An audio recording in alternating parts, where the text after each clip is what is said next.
Make yourself comfortable on your back.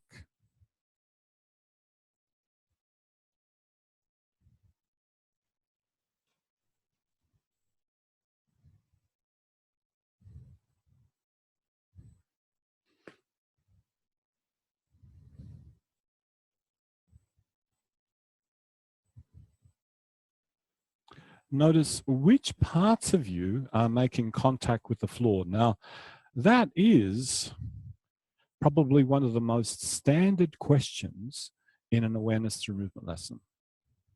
What parts of you are making contact with the floor?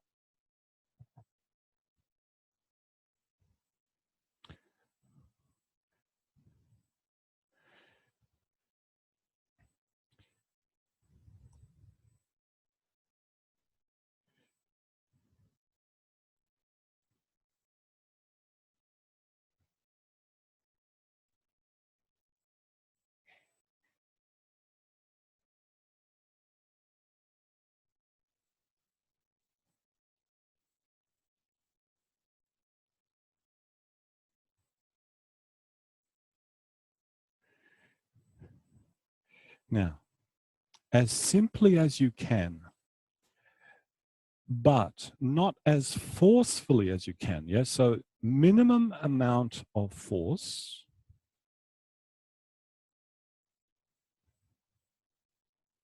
Press your right shoulder into the floor, your right shoulder blade. Press it, press, press, press, and then stop pressing.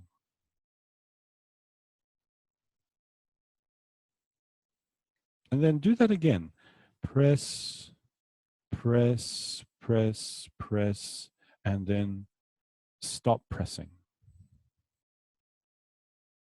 And now go one little step down. Press the right hand side of the back of your chest into the floor. Press, press, press, press, stop pressing. And again. Press, press, press, press, stop pressing. Go one step further down. Press the back of the right hip, the right buttock, into the floor. Press, press, press, press, stop pressing. And again, press the right buttock, stop pressing.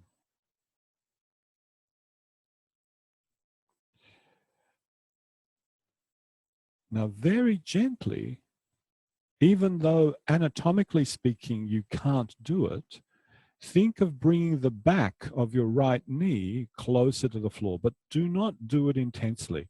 Think of bringing the knee closer towards the floor, closer, closer, closer, and then stop. And then the back of the knee, a little closer, a little closer, a little closer, stop. And now finally, the right heel. Press the right heel into the floor, press, stop pressing. Press, stop pressing. So now you've just done a sequence of pressing the right shoulder blade, the right side of the back of the chest, the right buttock, the back of the right knee, the back of the heel. In your own time, could you do that series of pressings throughout the length of your right side, starting with the shoulder, release, then the chest, release, then the buttock, release, then the knee, release, and then the heel, release. And then you return all the way up to the shoulder. And you do that many, many times at a speed at which you are aware of what you're doing.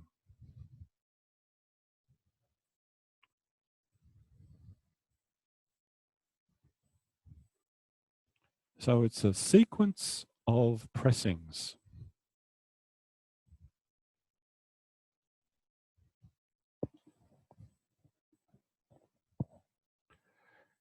Gradually, only do what is necessary to press that part into the floor.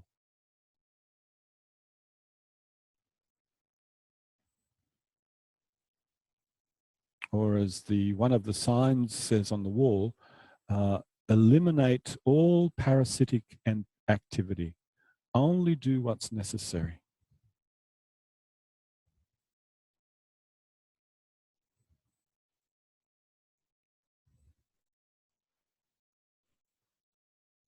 Okay, now repeat that same sequence of pressings, but through the left side. So from the shoulder, left shoulder blade, through to the left heel. Same sequence of pressings.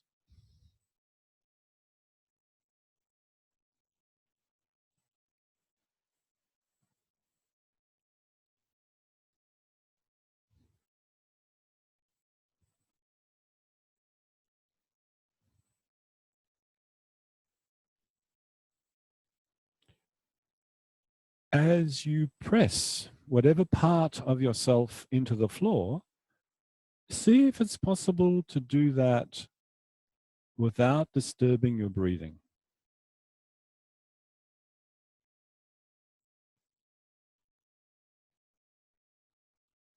See if it's possible to do that, leaving your breathing free.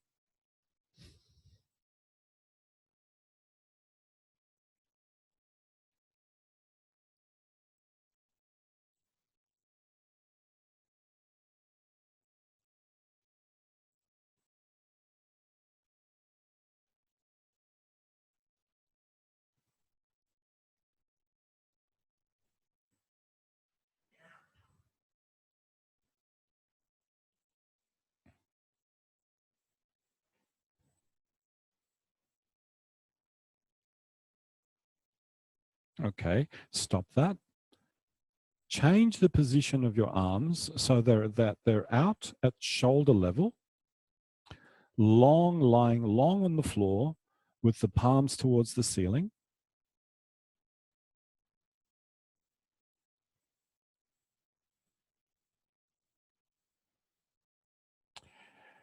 Let's do a series of pressings across yourself. So start with the right hand. Press the back of the right hand into the floor.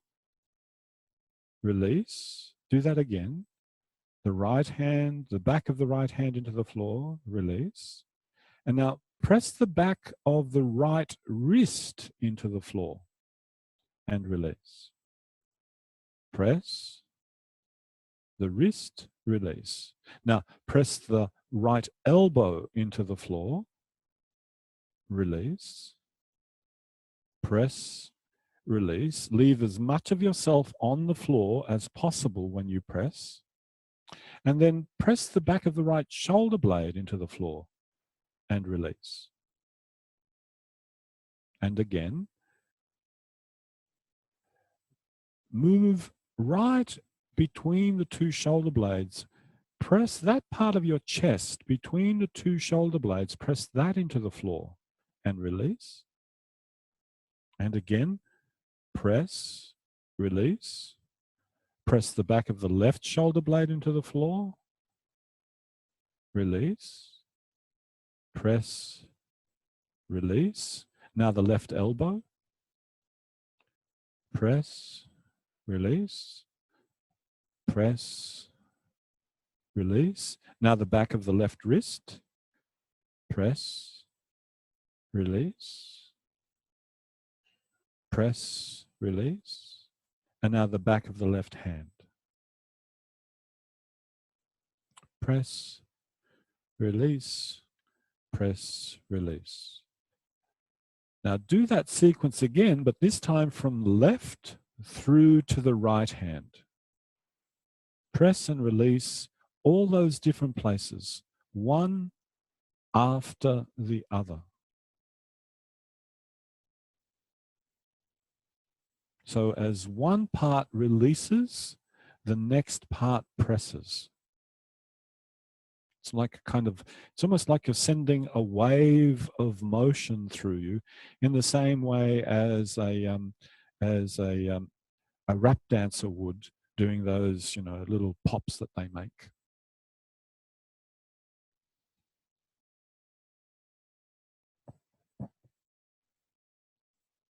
And then once you've reached the right hand, send that wave, that sequence of motion through you to the left hand, and go back and forth from right to left, from left to right.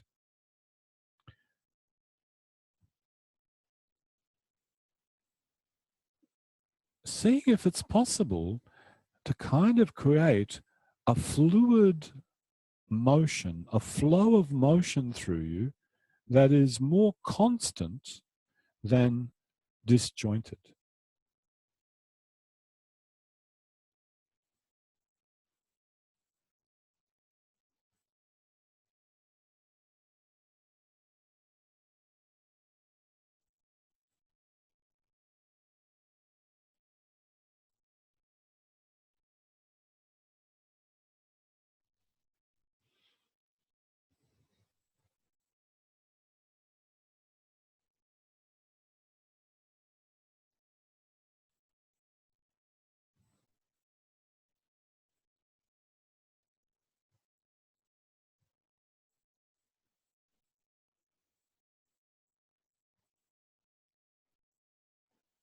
And stop. If you need to, bend your legs and stand your feet. And now could you place your hands, palms on the floor, on either side of your head, like you did this morning?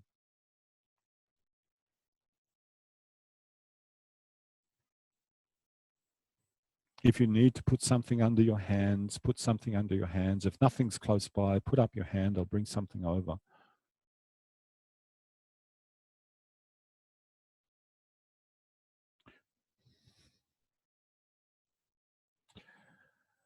With your hands just simply resting on the floor as they are. You don't have to do anything with them.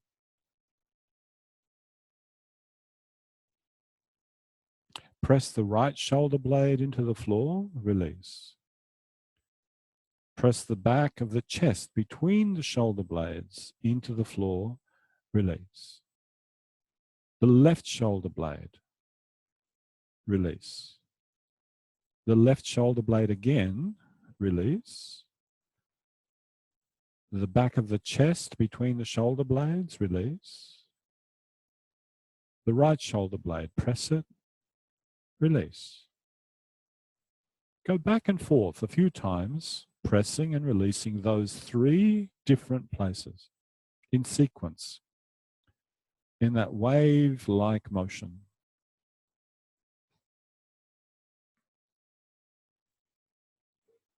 And breathe.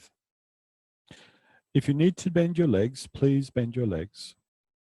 That might assist you breathing.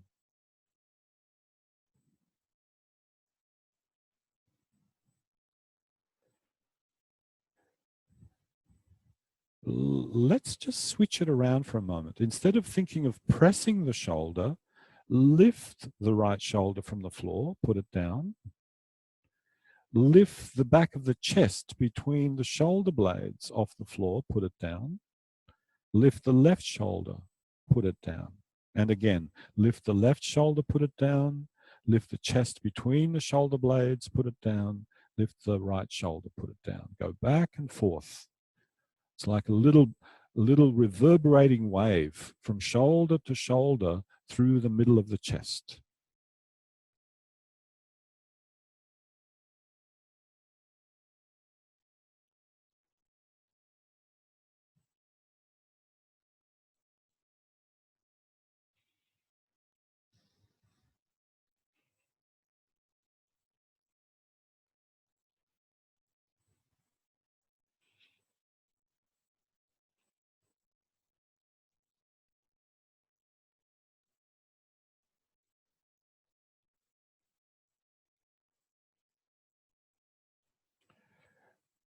Stop a moment and pause.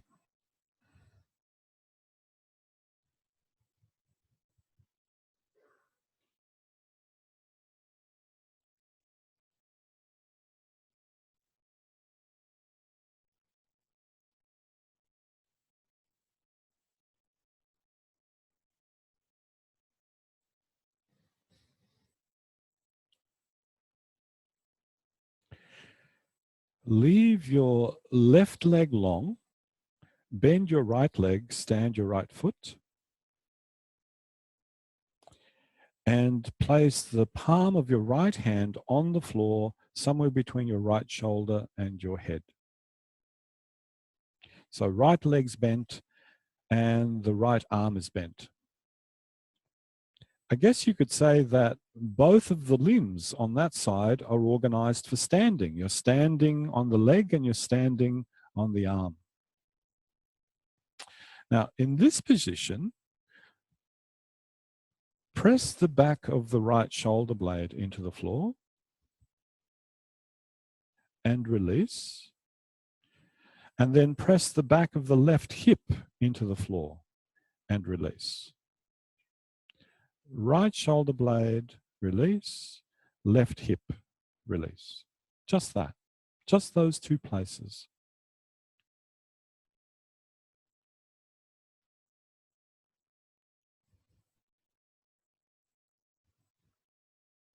Now, somewhere between those two places, somewhere along that line from your right shoulder to your left hip, will be a midpoint. Where in your body is that midpoint? And wherever you detect that to be, wherever you conceive that to be, press that part of yourself into the floor and release. Just several times. Press, release. Feel what happens with the shoulder, right shoulder, and the left hip as you press the midpoint into the ground. And now please continue with those 3 points. Back of the shoulder, release. Midpoint, release. Left hip, release. And then return journey. Left hip release, midpoint release, shoulder release.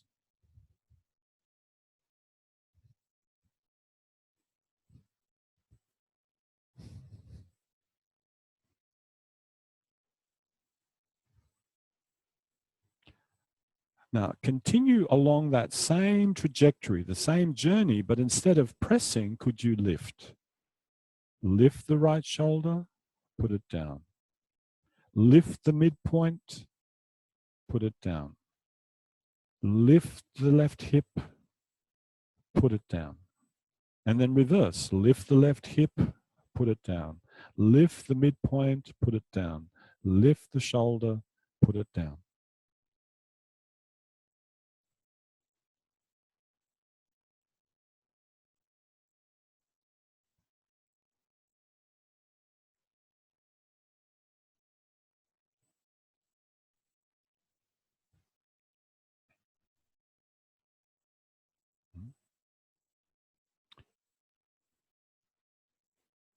One more sequence. Stay in that configuration. Right palm on the floor and right sole of the foot on the floor. Now, ever so slightly, press the right palm a little bit more into the floor. Notice what lifts when you do that. When the palm presses, what lifts? And then stop pressing with the palm and press the back of the shoulder. When the shoulder presses, what lifts? And now from the right shoulder, press the ribs in the waistline area on the right-hand side. Press them into the floor. And release. And then the back of the right hip into the floor. And release. And then the sole of the right foot into the floor. And then release. And then make the return journey. The sole of the right foot, the right hip, the ribs at the back on the waistline, the right shoulder blade, and then the right hand. Go back and forth like that, sending a wave of motion through you. Kind of like I guess caterpillars work like that. Yes, caterpillars walk with this kind of wave of motion through them.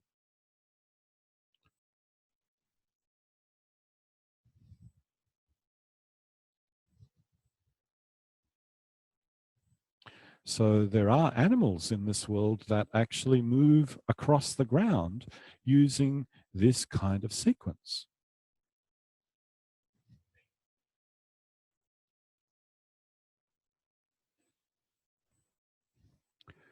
Now, stop, leave your hand, leave your leg in that position,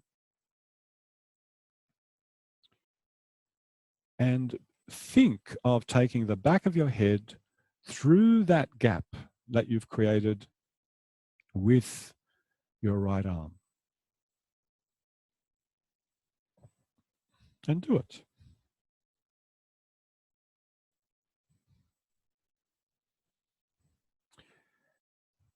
And as you take your head into the gap and as you take it out again, become aware of whether there can be a sequence of movements. I'll put it very coarsely. Is it possible not to move in a lump? Because if you move yourself in a lump, that is a very heavy thing. You'll need a lot of power to do that. But if you think of just moving the head first, and then the shoulders, and then the chest, it's like things get collected along the way, and you're no longer moving like a lump. And that's what you've just been practicing for the last 15 minutes. Moving in a very sequential way that it feels more like a wave of motion than a lump. So can you use that experience that you've just generated in yourself and bring it into play here?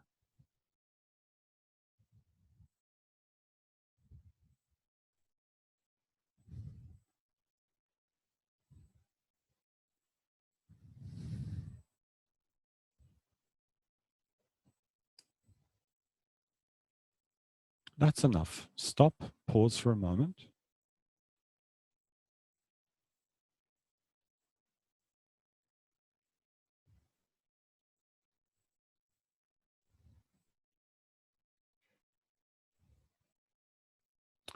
Joanne and I we're still in this habit of being very frugal.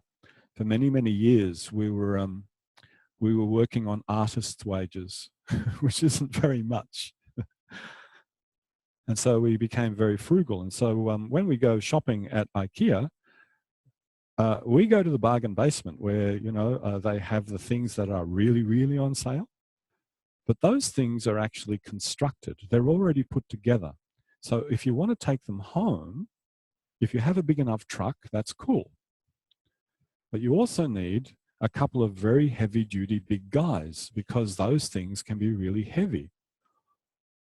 So you either need, for a big piece of furniture, you need a couple of really big, strong tongans, or you need a screwdriver. If you dismantle the object, if you take it into bits, you can carry it one bit at a time. And then you don't need your two tongans, and you certainly don't have to spend that money on those outrageously expensive vans that they try to hire to you. All it takes is a screwdriver and a little, one of their little key gizmo things, and it's all done, and it's very light, and you take it home and you reassemble it, and there it is. So that's called being economical. Please bend your left leg, stand your left foot on the floor, and place your left hand on the floor somewhere beside your head. And let's do that same sequence of pressings and releasings that you did on the other side. So ever so slightly, press the left hand into the floor and then stop. The left shoulder blade, stop. The left side of the chest, stop. The left side of the pelvis, stop. The left foot, stop, and then back again. Foot, pelvis, chest, shoulder, hand.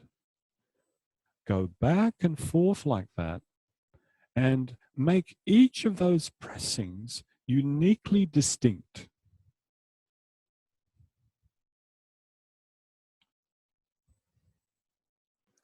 For something that goes backwards, something goes forwards.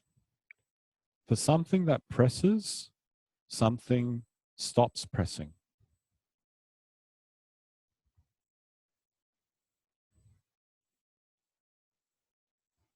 This is a really nice way to find out that you are really and truly a multi-segmented being. That is your structure. You're composed of segments. And each segment has its own motion capacity if you can access it. If you can't, then it doesn't. If you can't access it, then it's not there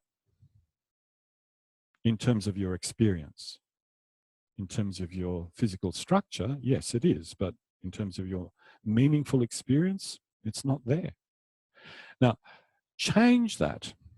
Instead of going right down the left side, go on a diagonal. So start with the left shoulder, press the left shoulder into the floor, release, and then press the right hip into the floor, release. Right hip, left shoulder blade, left shoulder blade, right hip.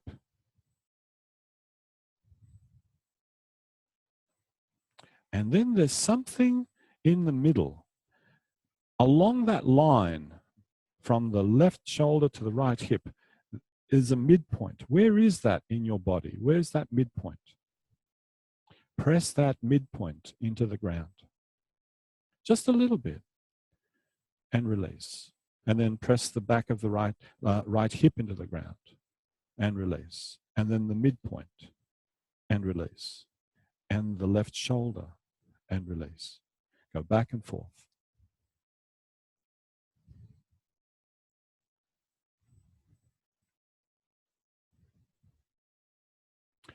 Now, if this sequence is really clear to you, please make it faster.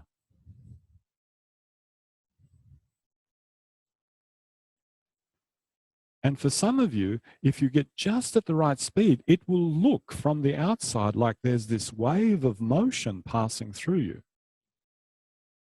This is what mime artists create. This is what rap dancers create. They spend long hours standing in front of their mirrors in their bedrooms doing this. Until you look at them and you go, God, there's no bones in there. How do they do that?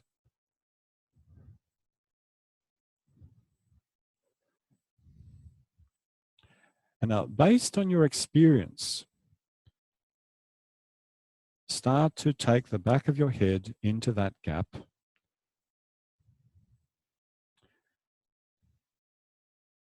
Notice which parts of yourself have independence and which parts are still lumpy. And tomorrow that will be different. Tomorrow you'll become even more articulated than you are now. Not structurally, because structurally you're already very articulated. But in your experience, you'll become more articulated.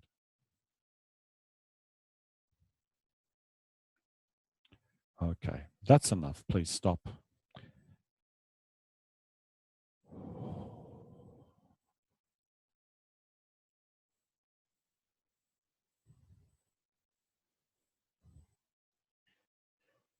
In your own time, come up to standing. Experience what standing feels like.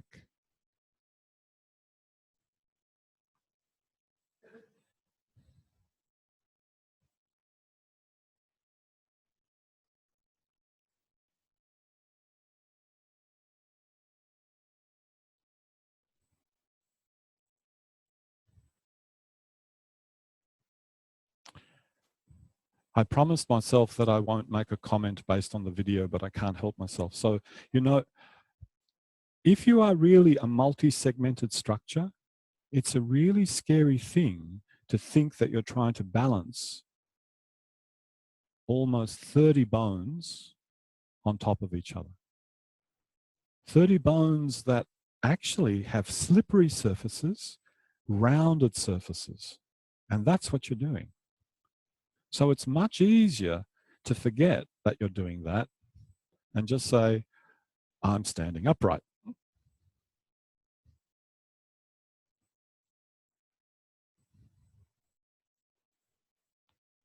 But we are far more adaptable if we can remember that we are actually controlling many parts and they can be in different configurations at different times. It's a much more adaptable way of standing. So as you head off home, adapt. See you tomorrow.